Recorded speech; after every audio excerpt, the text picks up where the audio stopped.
नमस्कार साथियों, आप भी क्लास 12th के छात्र हैं और आपका भी 2026 में फाइनल बोर्ड परीक्षा होने वाला है। तो यह वीडियो आप लोगों के लिए बहुत ही इंपॉर्टेंट है, क्योंकि इस वीडियो में हम लोग हिंदी का पार्ट 1 जो है बातचीत, इसका मोस्ट ऑब्जेक्टिव क्वेश्चन लेकर आए हैं। जो 30 ऑब्जेक्टिव क्वेश्चन है, अगर इसमें से मात्र 20 क्वेश्चन सही कर लेते हैं बाबू, तो समझिए आपका ऑब्जेक्टिव पूरा क्लियर है और इसको याद करके ही एग्जाम देने जाइएगा, क्योंकि ये बहुत ही इंपॉर्टेंट क्वेश्चन है।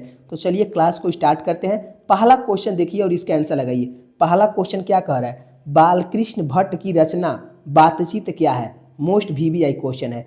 तो बालकृष्ण भट्ट की जो रचना बातचीत है क्या है? एकांकी है, कहानी है, यात्रा स्मरण है कि ललित निबंध है? देखिए बहुत ही इंपॉर्टेंट क्वेश्चन है, ललित निबंध है। ऑप्शन डी आपका सही हो जाएगा, ऑप्शन डी को याद कर लेंगे। चलते हैं अगला क्वेश्चन देखते हैं। दूसरा क्वेश्चन कि बालकृष्ण भट्ट किस युग के निबंधकार थे? कमेंट करिए, तो कमेंट में सबका आंसर आना चाहिए। तो बालकृष्ण भट्ट जो थे किस युग के निबंधकार थे? तो वे भारतेंदु युग के थे। यह क्वेश्चन पूछा हुआ है आपके एग्जाम में, हो सकता है तो 2026 में भी जरूर पूछेगा। ऑप्शन बी आपको याद कर लेना है। चलिए अगला क्वेश्चन देखते हैं। तीसरा प्रश्न करें कि मनुष्य की बातचीत का उत्तम तरीका क्या है? तो देखिए मनुष्य का जो बातचीत का उत्तम तरीका है, अवाक होकर अपने से बातचीत करना। कितना? अपने से बातचीत करना, अवाक होकर, यानी ऑप्शन डी सही हो जाएगा। ऑप्शन डी को याद कर लेंगे। यह भी बाबू मोस्ट इंपॉर्टेंट है। जितने भी क्वेश्चन बता रहे हैं सब 100% यहाँ से प्रश्न आ सकते हैं, ध्यान रखेंगे। और अभी तक अगर आप लोग वीडियो को बाबू लाइक नहीं किए हैं तो आप लोग लाइक कर लेंगे, क्योंकि ये सारा मेहनत आप ही लोगों के लिए कर रहे हैं। और चैनल को जरूर सब्सक्राइब कर लेंगे और बेल आइकन जरूर दबाएंगे, ताकि जो नेक्स्ट क्लास है आपको जरूर मिले, क्योंकि नेक्स्ट क्लास में इसका सब्जेक्टिव कराने वाले हैं। चौथा क्वेश्चन क्या कह रहा है? संवाद में सबसे महत्वपूर्ण क्या है? संवाद में सबसे महत्वपूर्ण क्या है? तर्क है, जिज्ञासा है कि आत्मीयता है कि प्रवाहपूर्ण भाषण है? तो याद रखेंगे आत्मीयता है। ऑप्शन सी आपका सही हो जाएगा, इसको ध्यान रखेंगे। पांचवा क्वेश्चन देखिए, करें कि बालकृष्ण भट्ट का जन्म हुआ था। यह तो वीवीआई क्वेश्चन है। तो बालकृष्ण भट्ट का जो जन्म हुआ था, याद रखेंगे 23 जून 1844 में हुआ था। कब हुआ था? 23 जून 1844 में बालकृष्ण भट्ट जी का जन्म हुआ था, यानी ऑप्शन बी आपका बिल्कुल सही हो जाएगा, इसको ध्यान रखेंगे। चलिए अगला क्वेश्चन देखिए। छठवां क्वेश्चन कह रहा है कि संयोगिता स्वयंवर रचना है। तो संयोगिता स्वयंवर जो रचना है किनकी रचना है? तो श्रीनिवास दास की रचना है। ऑप्शन सी आपका सही हो जाएगा, ऑप्शन सी को ध्यान रखेंगे। और एक बात बाबू देखिए, आपको यह क्वेश्चन समझ में आ रहा है कि नहीं, एक बार कमेंट करिए तो सारे लोग। चलिए 7 का आंसर लगाइए। कौन सी रचना बालकृष्ण भट्ट की नहीं है? तो बालकृष्ण भट्ट की जो रचना कौन नहीं है? देखिए नूतन ब्रह्मचारी, 100 वजन एक सुजान, सद्भाव का अभाव, ये सब है, लेकिन परीक्षा गुरु जो है उनकी नहीं रचना है, यानी ऑप्शन डी आपका सही हो जाएगा। ऑप्शन डी को याद कर लेंगे। आठवां क्वेश्चन कह रहा है कि कौन सी रचना बालकृष्ण भट्ट की है? देखिए इसमें रचना जो दिया हुआ है बालकृष्ण भट्ट की जो है, रेल का विकट खेल। यह जो रचना किसकी है? बालकृष्ण भट्ट की है। ऑप्शन ए याद कर लेंगे। देखिए बाबू अभी तक आप लोगों ने लाइक नहीं किया होगा, कम से कम लाइक तो करिए और जरूर चैनल को सब्सक्राइब करिए, इससे आपका ही फायदा होगा और आपको रोज क्लास मिलेगा। 9 का आंसर लगाइए। बालकृष्ण भट्ट ने कौन सा मासिक पत्र निकाला था?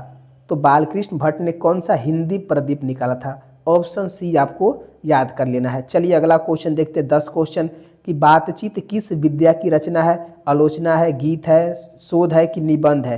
तो बातचीत जो है ना एक ललित निबंध है। क्या है? ललित निबंध है। ऑप्शन डी याद रखना है, ऑप्शन डी सही हो जाएगा। अगला क्वेश्चन देखते हैं। 11 क्वेश्चन जो कि वीवीआई क्वेश्चन है।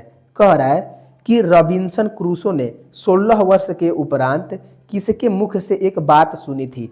तो किसके मुख से एक बात सुनी थी? करे फ्राइडे के, संडे के, एडिसन के कि स्टील के?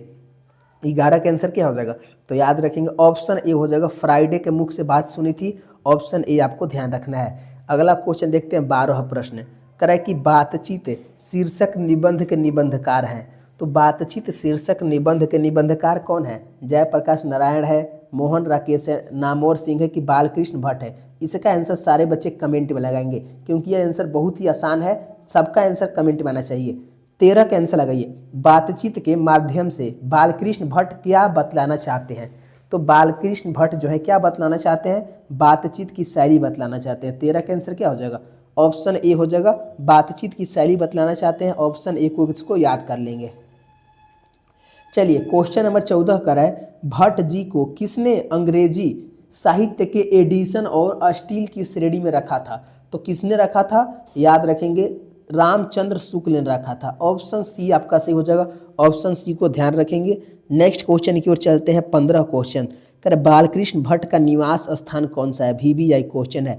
तो बालकृष्ण भट्ट का जो निवास स्थान है लखनऊ उत्तर प्रदेश है कि इलाहाबाद उत्तर प्रदेश है, क्या आंसर हो जाएगा, तो इलाहाबाद उत्तर प्रदेश है। ऑप्शन बी आपका सही हो जाएगा, ऑप्शन बी को ध्यान रखेंगे। जिन जिन बच्चों का अगर बी आ रहा है बिल्कुल सही है। देखिए 15 क्वेश्चन कर लिए हैं, अभी भी 15 क्वेश्चन बाकी है, तो इसको ध्यान रखेंगे। कह रहे कि बालकृष्ण भट्ट ने किस पत्रिका का संपादन किया था। तो जो बालकृष्ण भट्ट थे किस पत्रिका का संपादन किए थे, आर्यावर्त, हुंकार, हिंदी प्रदीप की पंजाब केसरी, याद रखेंगे हिंदी प्रदीप का। ऑप्शन सी सही हो जाएगा, इसको याद कर लेंगे। नेक्स्ट क्वेश्चन कर रहा है 17 प्रश्न, कह रहा है कि बालकृष्ण ने हिंदी प्रदीप नामक मासिक पत्रिका निकालना कब प्रारंभ किया था। 17 कैंसिल लगाइए, तो याद रखेंगे 1877 में, 1877 में निकालना स्टार्ट किया था। ऑप्शन ए आपको याद कर लेना है। चलिए अब लगाइए 18 क्वेश्चन। कौन सी रचना जो है बालकृष्ण भट्ट के द्वारा रचित नहीं है। यहाँ पर लास्ट में ध्यान दीजिएगा, नहीं पूछा हुआ है, तो इसमें नहीं जो रचना है मेघदूतम, मेघदूत जो है बालकृष्ण भट्ट ने नहीं लिखा है, किसने लिखा है, कालिदास ने लिखा है, यानी ऑप्शन सी आपको याद कर लेना है। चलिए 19 क्वेश्चन कर रहा है कि कौन सा उपन्यास, यानी यहाँ पर उपन्यास होगा, कौन सा उपन्यास बालकृष्ण भट्ट के द्वारा रचित है। तो 19 के आंसर याद रखेंगे 100 अजान एक सुजान, ये किसकी रचना है, किसकी उपन्यास है, बालकृष्ण भट्ट की उपन्यास है। ऑप्शन सी आपको ध्यान रखना है। चलिए 20 का आंसर लगाइए। कह रहा है कि नाटक के प्रारंभ में होने वाले मंगल पाठ को क्या कहा जाता है, तो नांदी पाठ कहा जाता है। नाटक के प्रारंभ में होने वाले मंगल पाठ को नांदी पाठ कहा जाता है। ऑप्शन बी आपको याद कर लेना है। अगला क्वेश्चन देखते हैं हम, 21 क्वेश्चन। कह रहे रॉबिन्सन क्रूसो को कब तक मनुष्य का मुख देखने को नहीं मिला था। तो 16 वर्ष तक, कितने वर्ष तक बाबू, 16 वर्ष तक रॉबिन्सन क्रूसो को मुख देखने को नहीं मिला था, इसको भी याद कर लेंगे। यह भी MVVI क्वेश्चन है, यह भी 2026 में आ सकता है। अगला क्वेश्चन 22 क्वेश्चन कर रहा है, बोलने से ही मनुष्य के रूप का साक्षात्कार होता है, यह किसने कहा था। 22 के आंसर लगाइए। तो यह बाबू किसने कहा था, तो यह बेन जॉनसन ने कहा था। ऑप्शन बी आपका सही हो जाएगा, ऑप्शन बी को ध्यान रखेंगे। चलिए 23 क्वेश्चन कह रहा है कि असल बातचीत सिर्फ 2 व्यक्तियों में ही हो सकती है, यह किसका मत है। तो असल बातचीत सिर्फ 2 व्यक्तियों के बीच हो सकती है, किसने कहा था, तो एडिसन ने कहा था। ऑप्शन ए आपका सही हो जाएगा, ऑप्शन ए को ध्यान रखेंगे। ये सब इंपॉर्टेंट क्वेश्चन, इसको ध्यान रखिएगा और आप लोग वीडियो को लाइक कर लेंगे। कह एडिसन के अनुसार असल बातचीत कितने लोगों के बीच हो सकती है। तो असल बातचीत जो है ना 2 लोगों के बीच, किसकी, कितने लोगों के बीच हो सकती है, 2 लोगों के बीच हो सकती है। ऑप्शन ए सही हो जाएगा। चलिए 25 का आंसर लगाइए कि बातचीत से मन किस प्रकार का हो जाता है। तो बातचीत से जो मन है ना हल्का हो जाता है, हल्का और स्वच्छ हो जाता है। ऑप्शन सी आपको याद कर लेना है। जिन जिन बच्चों का सी आ रहा है बिल्कुल सही है। चलिए 26 क्वेश्चन कर रहा है कि किससे न होने से सृष्टि गूंगी प्रतीत होती है।